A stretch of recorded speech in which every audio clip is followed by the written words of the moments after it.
driving from Tucson, Arizona to Little Rock, Arkansas.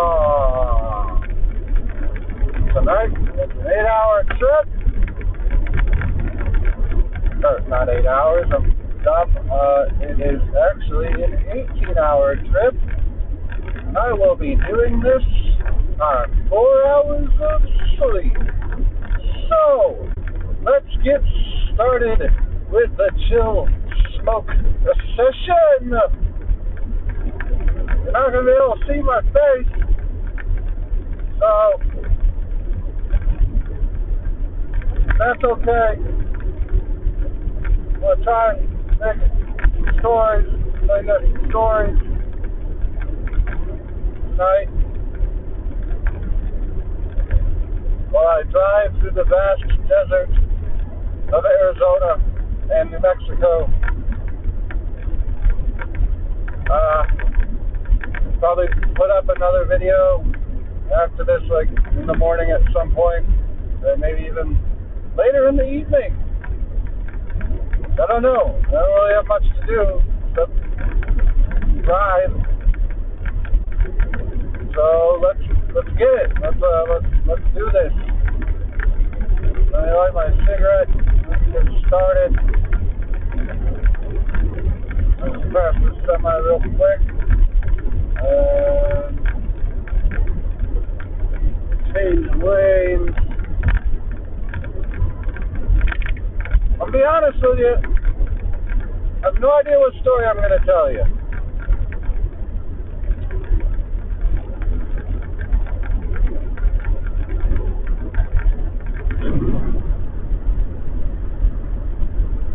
But that's okay.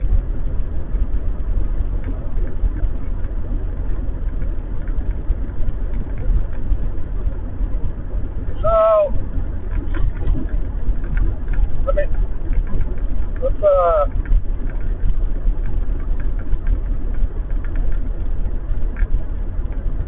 figure this out. We want to go spooky, funny, but just kind of out there.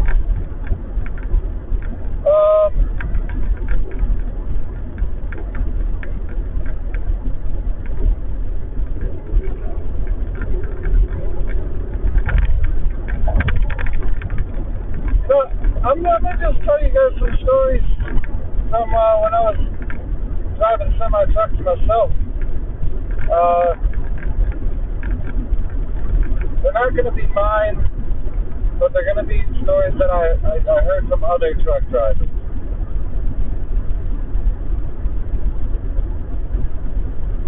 So, yeah. We'll start with one more unbelievable one.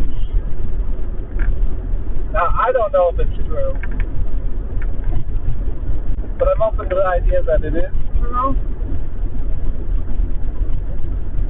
Like, I accept that in this world, I don't really know what all there is in this world.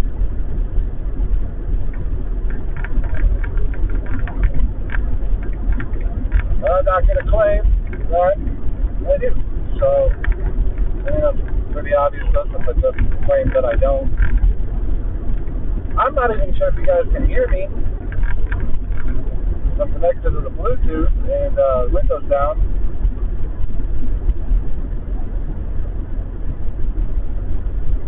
But I need to stop rambling and just jump into it.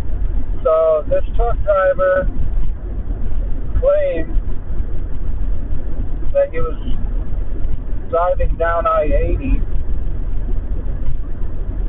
one day. It was like dusk, sun was going down, but it wasn't completely down just yet.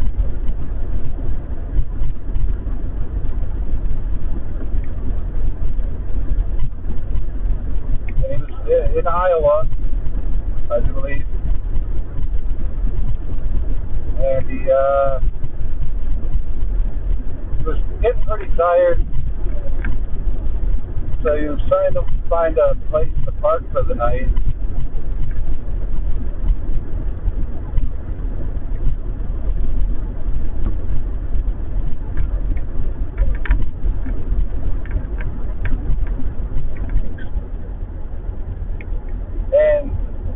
happens is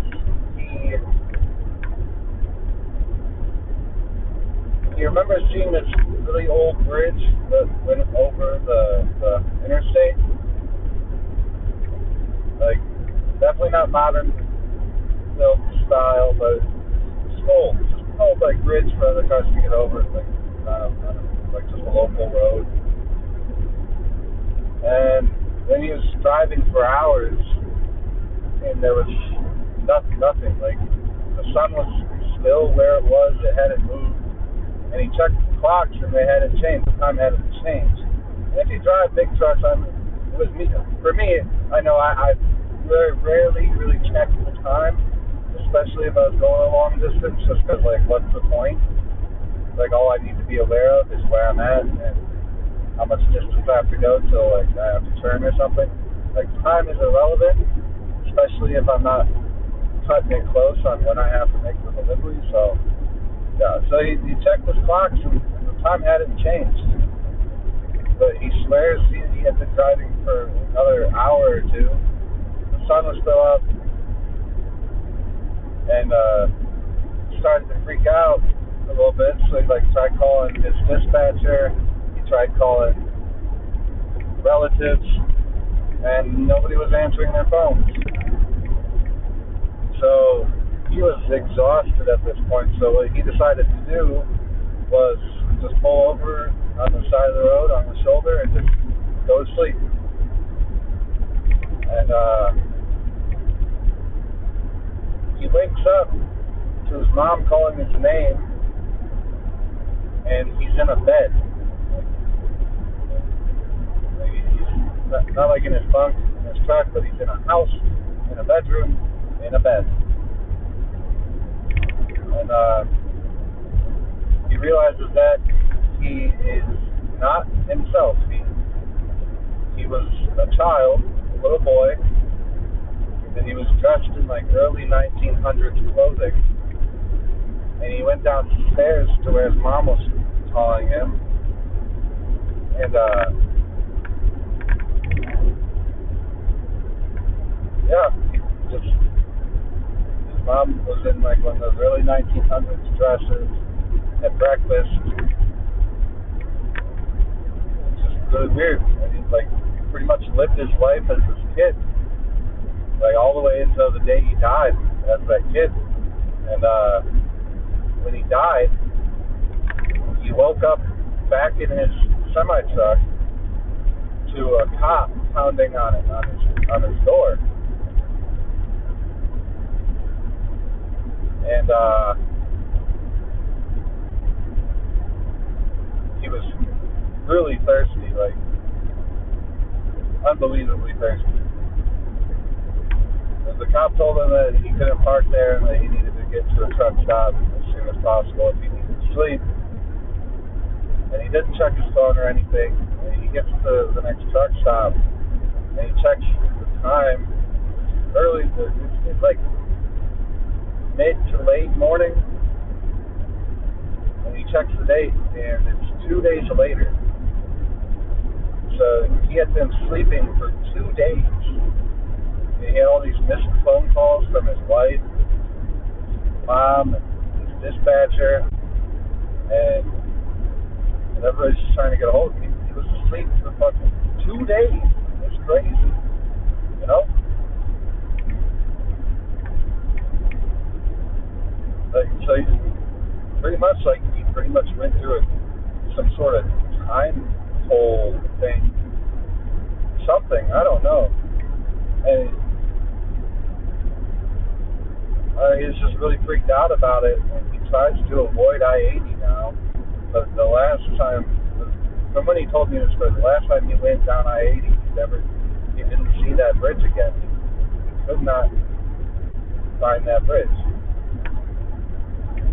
He tried finding it in, like, newspapers or like in records and stuff. He didn't find it. It's weird. So yeah, that's really just a crazy story. Like, he might have been on drugs. I don't know. Plenty of truck drivers do drugs. Stay awake. So I don't know. But yeah, that's that story.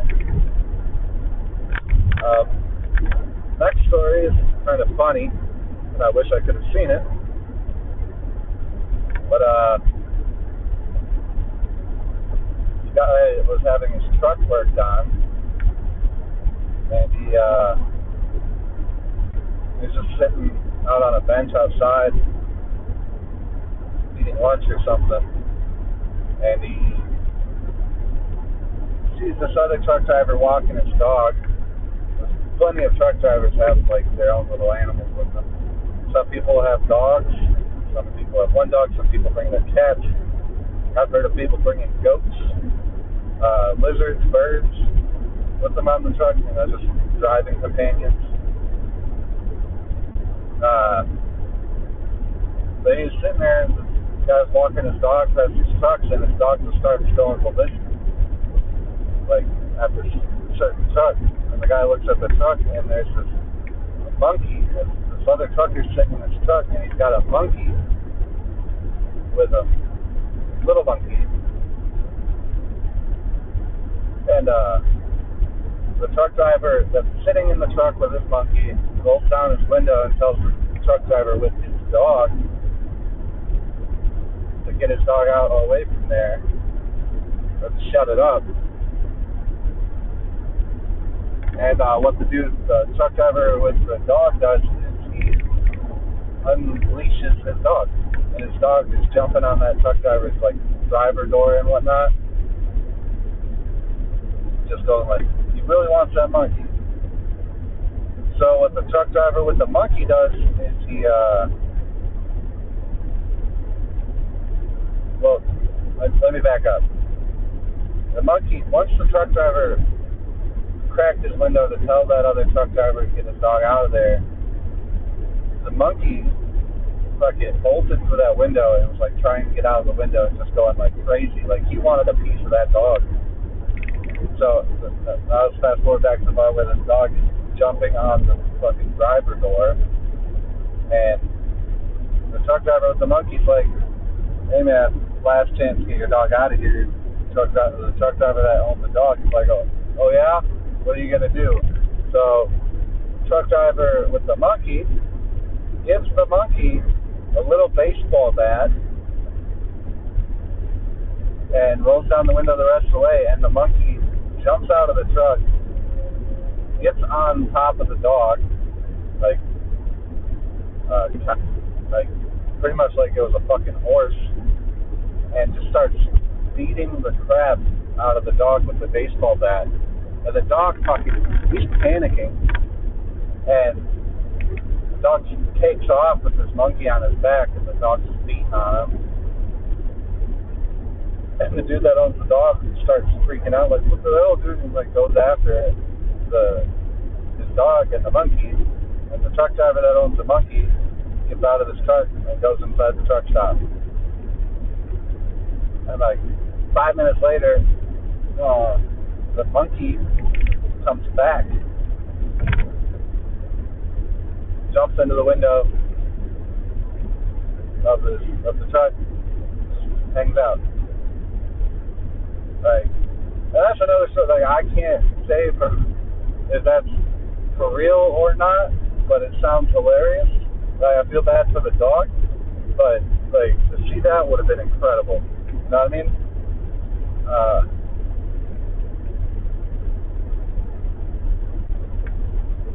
Yeah, I don't know what happened to the guy and his dog, because the guy was called in to grab his truck was ready, so he just left after that. Yeah. Definitely more believable than that time warp story. This next story is one that my brother had told me about, because he drives trucks still. But he was driving down the road and he saw this car, like a Miata, I think he said it was, some sort of convertible or something like that. I don't remember. It doesn't matter. So he's like swerving in and out of traffic, driving really fast and erratic, and he ends up crashing into another. He ends up the little fucking convertible or whatever ends up crashing, hitting a semi truck, and the dude wasn't wearing his seatbelt, so he went flying brother saw this guy zipping through traffic in his mirrors, so he was ahead of him when this happened.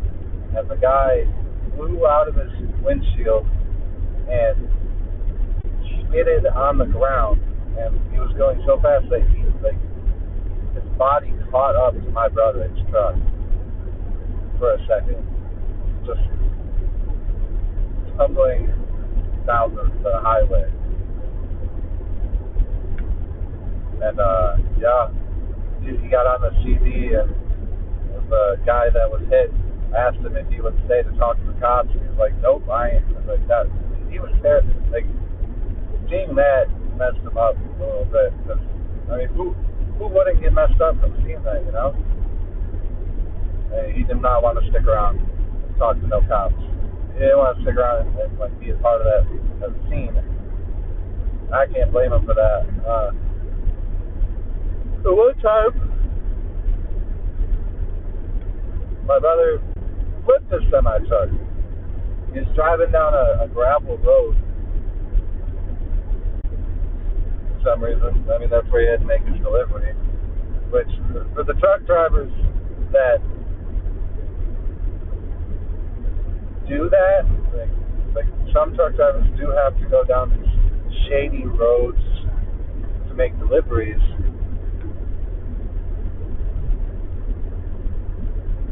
I commend you, because I would not want to do that at all. But he was going down this gravel road, and his trailer tires blew out on him, and it flipped his semi-truck onto its side, and his seatbelt was defunct because it came unclipped and threw him into his windshield, and he dropped onto the side that his truck had fallen on, which was the passenger side, and the truck skidded. Like, once it flipped, it didn't just stop right away. Like, it skidded. So he ended up with a bunch of glass and gravel stuck in his lower back and ass cheeks. He was in the hospital, and they like the nurses and stuff were using these brushes and soap, scrubbing at his wounds. So he did not have a good time. Now, I have the pictures of that, so I believe that story. I mean, those two stories are a bit more realistic than the first two. Yeah.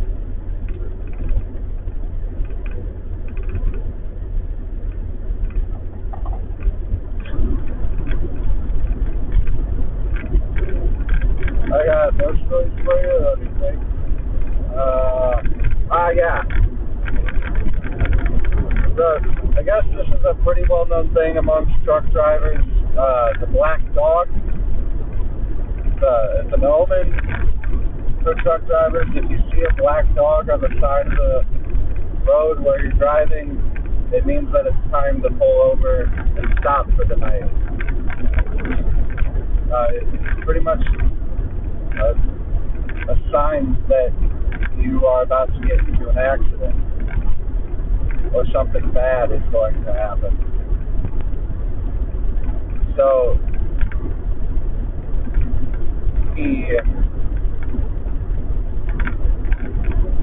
what he did, so he saw this black dog on the side of the highway and was like, well, that's weird.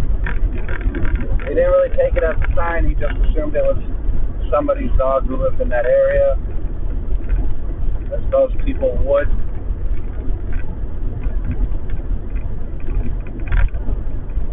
But about a mile or two down the road, he saw the same dog, but it was sitting in the middle of the road this time.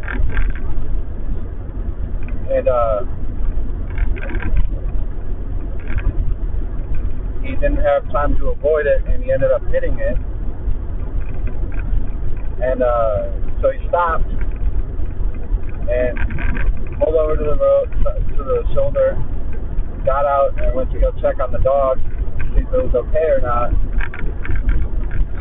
And when he got back to where he saw it, thought he hit it, there was nothing there. So he went back to the front of his truck to check out any damage and check in between his tires to see if it got stuck in there, which does happen. And it's definitely something that truck drivers have to look for after hitting anything, really.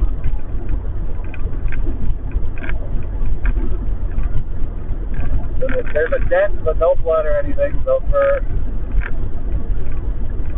And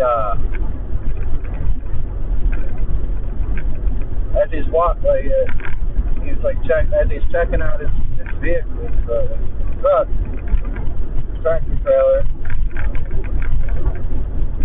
he notices that his airlines were shredded. Like, they weren't just cut, they were shredded. Like something got in there and just tore up his brake line.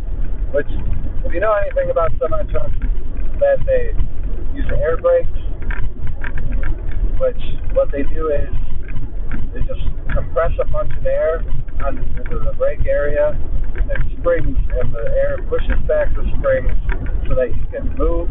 And when you engage the brakes, when you use the normal brakes, it releases air slower.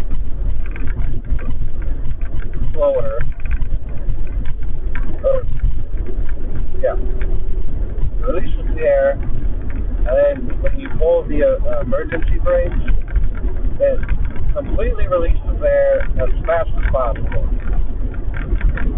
And you need those to move. So if you don't have air going in there, you can't move anywhere because the brakes are locked in. They're all shredded somehow. So he gets back into his truck and calls dispatch to let them know that they need to send out a mechanic to fix his airlines.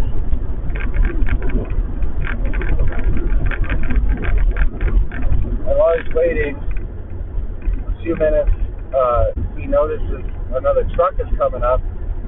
So he gets on his CB and notifies the truck driver to slow down because he's on the shoulder and there's not an extra lane for him to get over. This truck does not acknowledge him at all, which is understandable. I didn't have a CB in my truck because I drove for Swift, and a lot of people talk crap about Swift, and I really didn't want to hear other truck drivers talking shit about me while I'm driving. But I understand. Swift has made a lot of mistakes, Swift drivers. Well, Swift company has also made a lot of mistakes in the drivers that they hire. So the truck just comes flying by, and then the truck goes out of control and ends up going into the wooded area surrounding the road. And the truck driver that was waiting for a mechanic ran over to check on him, see if he was alright, and help out. And the man had died on impact.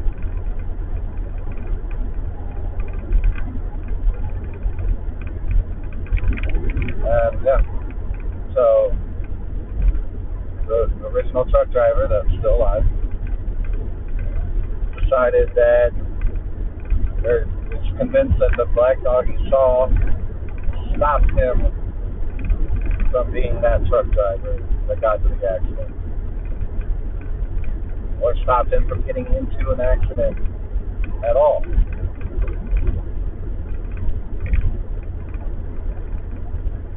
And that's something I could definitely believe. I mean, I 100% believe in the paranormal and entities and omens, and like Mothman, for instance. Like, some people think he is an evil spirit.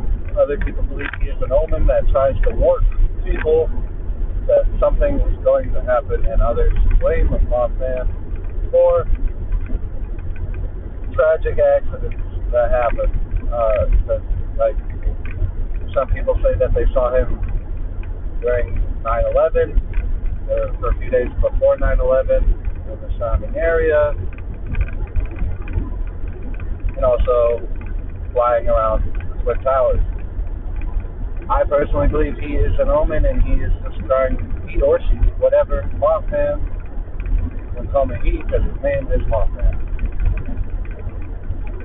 I believe he's trying to warn people that something bad is going to happen. Now, he may also be the cause of those bad things happening, but I think that we should, if he is spotted somewhere, that we need to get away from there. Because whether or not he's going to do something, or if something's going to happen, it's not going to be pretty, and a lot of people are going to get hurt. Yeah, I do believe that the black dog is a thing. It's not something I have seen, but if I saw it, I would immediately pull over.